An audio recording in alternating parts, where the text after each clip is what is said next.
Honourable members, before I give the call to the Honourable Vincent Catania, I should point out that it is the Honourable Vincent Catania's inaugural speech, so the usual courtesies will occur. Mr President, I congratulate you on your elevation to President in this chamber. Having had the good fortune of working with you in your role as Minister in the government, I firmly believe that you will make a significant mark in a very important position of President of the Legislative Council.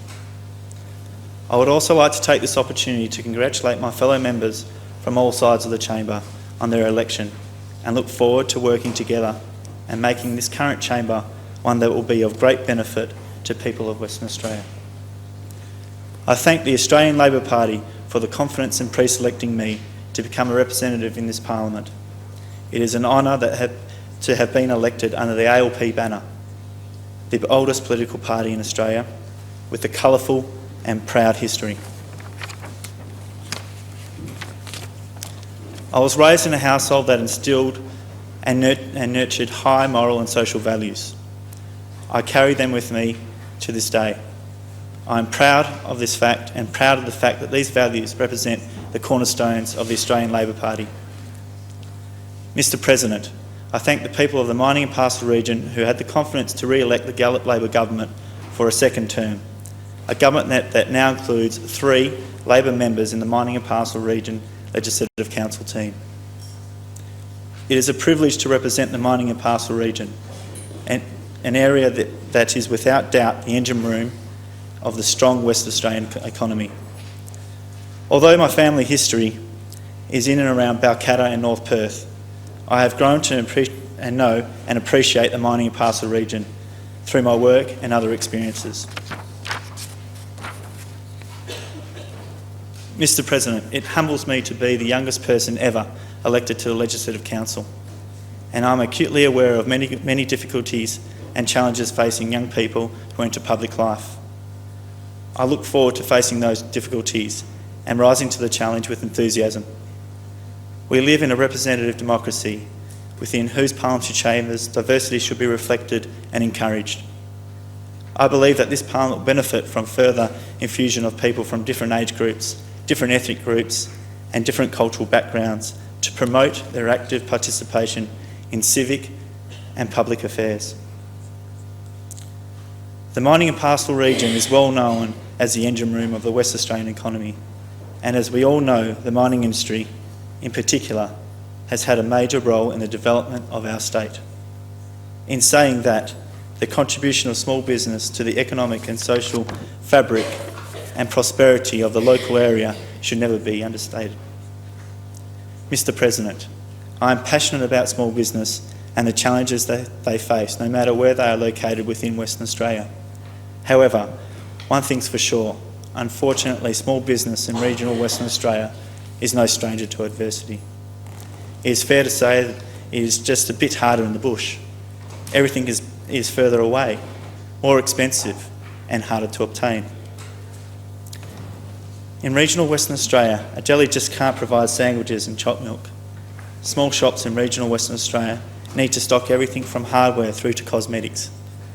And the owners and their staff need to have a wealth of knowledge to help locals and tourists alike to obtain goods and services they need. Commitment to community is a core value amongst most residents in the country. Individuals, families who live in smaller towns in Western Australia often stay in the town they are connected with at great personal cost. They establish and run businesses that form the social and cultural fabric of the area. They provide opportunity for local growers and producers. They provide entertainment and a social outlet, and they keep our towns alive. What they don't have is easy access to government and non-government support services, and they may struggle to obtain advocacy, professional services, banking and more. One of the functions of government must be to assist small business in a fair and open manner. Though it's not the role of the government to provide a profit margin to business, it is the role of the government to ensure there are meaningful policies in place to give business a fair go. Strategies such as buy local, outreach programs for state businesses, support services, and online sales and marketing facilities are examples of how government can make life easier for small business. Mr. President, though it is easy to take granted roads, rail, water systems and other state government-funded infrastructure, government investment in infrastructure is critical to achieve the sustainable communities, enhancing their businesses and investment potential. The positive impact of public investment in the mining pastoral region is two-pronged, not only supporting our communities, but opening them to the vast tourism potential that this region holds. Mr. President, the opportunities for further development of tourism are limitless. Just as we harnessed raw resources in the gold rush days of the turn of the century, the nickel and iron ore booms in the late 60s and early 70s, and the recent development of oil and gas resources, we and other natural resources that we can develop, promote, and at the same time protect. There is great potential for the development of tourism infrastructure in Carnarvon, so that the centre can be base for tourists visiting Coral Bay, Ningaloo, Exmouth, and other attractions in the region. We have already witnessed the success of the development of centres like Broome and Kununurra as a gateway to neighbouring areas, and this success can be represented in a number of regional centres. Monkey Mire, Onslow, Goldfields and many other locations within the mining pastoral area already historical and tourist icons to West Australians. We should invite the world, not to mention our mates in the eastern states, into our great backyard to share the sights and sample the delights of our western shore. Mr. President and members, no discussion about business can be had without regard to people who do the work and make it all happen. All employees must receive a fair go. Fair pay, fair conditions, job security and safety must never be sacrificed in the name of profit. In our current political climate, we have a federal government that is threatening to remove fundamental workers' rights, which will have dire consequences for the standards of living and security of employment for people all across our state. The federal government's proposal to overrule states' rights to govern our own industrial relations system is nothing more than a power grab to further the outdated political ideas of our current Prime Minister.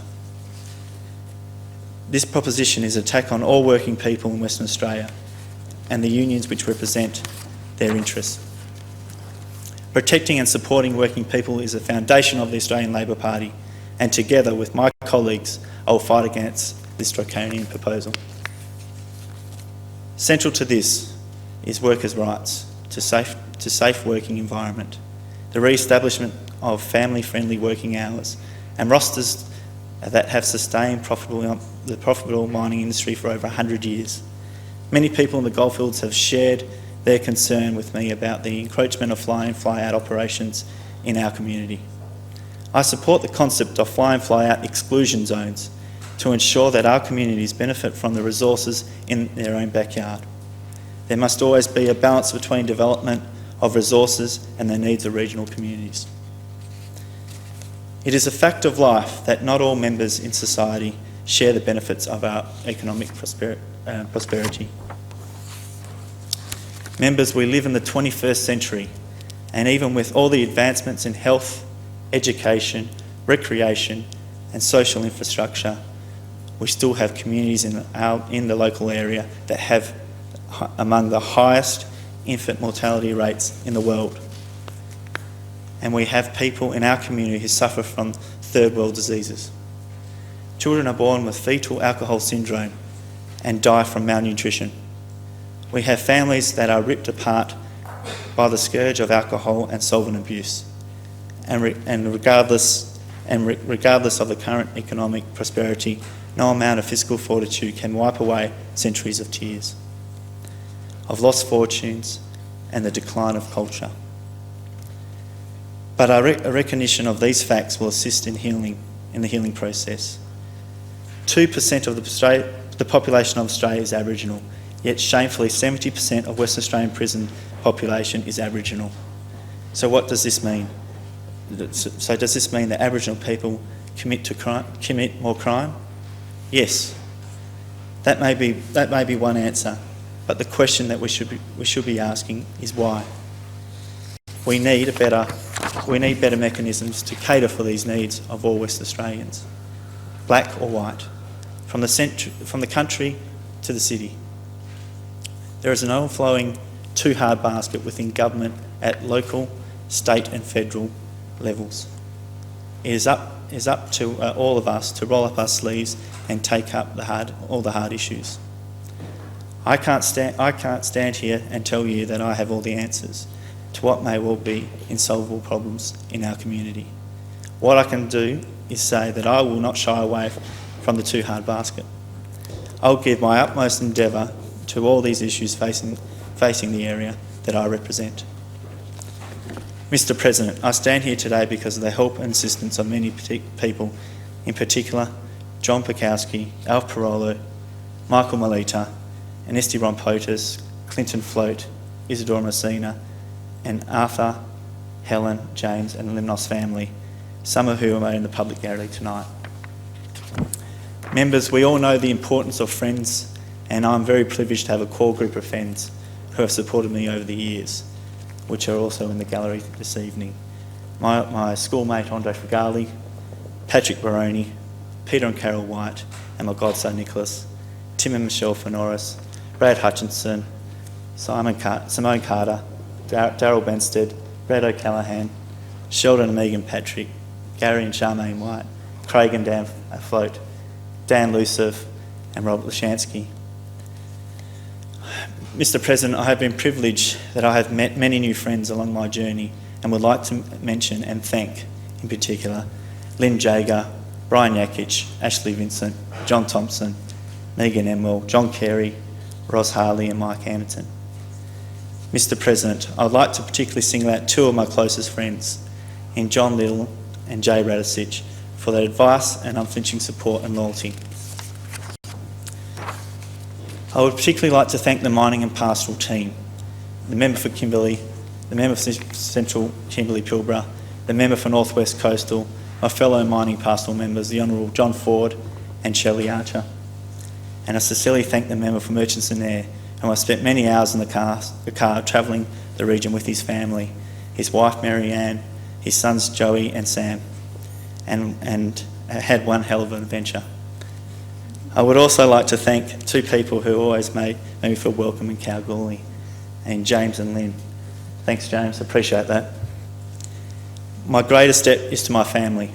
I'm very lucky to have them in the public gallery tonight.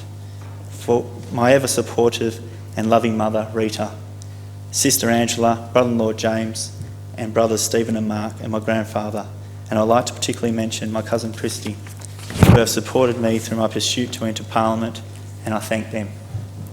To my greatest supporter and the greatest influence in my life, my father Nick, whose friendship, guidance and support standing here today would not have been possible.